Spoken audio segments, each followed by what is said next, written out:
Hello guys, in this video I'll show how to auto-enable dark mode on iPhone. What you need to do is just open your iPhone settings and scroll down and tap on display and brightness. And toggle on the switch next to automatic. Tap on options and select sunset to sunrise.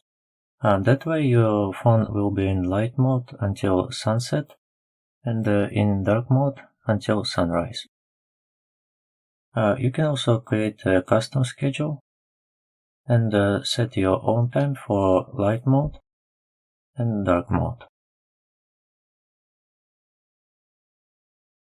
That's how to auto-enable dark mode on your iPhone. Thank you for watching.